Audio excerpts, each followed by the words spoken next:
Hollywood has a way of making relationships look so romantic and so enticing. And one of the things they do is make it look like a couple cannot exist without the other person. This is actually very, very dangerous. It's called emotional fusion.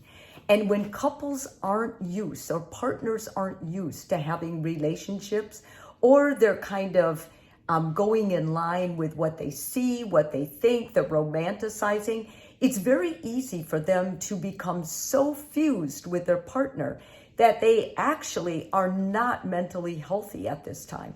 They're almost on the verge of codependence. They start losing themselves, thinking that the only way a relationship can exist and prosper is to be one in the same.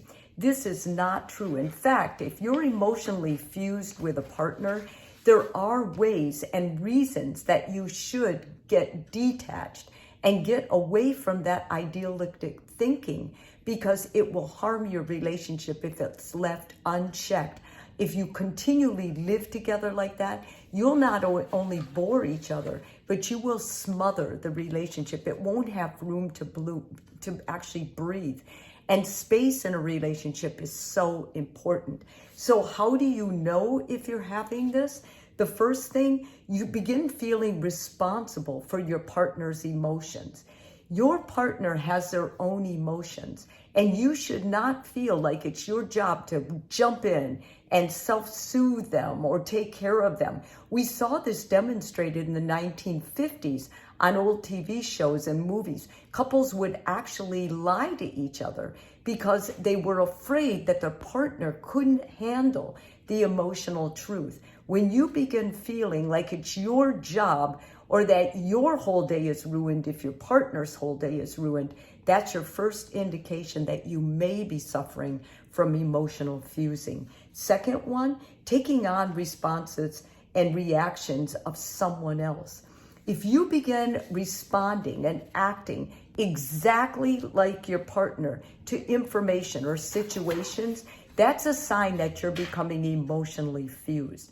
When you feel like the only way you can connect is if you mimic their responses, that is dangerous. And not only that, the very first thing I'm thinking, and I actually see in my office, is couples losing interest in each other. Let's face it, nobody wants to be with someone, a mini me.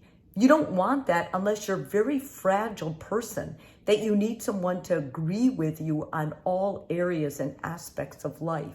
So if you see that in your relationship, it's time you stop and wake up and start choosing your own responses. And lastly, one party is highly reactive when someone wants to do their own thing. If your partner becomes irate or just unconsolable because you want to go to something without them and it wasn't their idea, then you are with someone who is so controlling of what you feel and think and do that this can actually be dangerous. This can be an abusive situation. You want to start stepping back, looking at your relationship seriously, and you want to begin that discussion with your partner. Make it a personal statement. Say, listen, I'm noticing some things that are making me uncomfortable with the way I respond to us. And then tell them what you're experiencing, if it's any of these.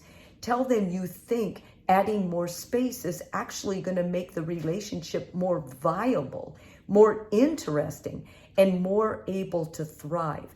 You do this for yourself first, but you're actually doing it to help preserve and save the relationship. And not only that, when and if a partner of yours comes to you and says this, take it seriously. Because from where you are, it may seem like you're just a cohesive, healthy partner.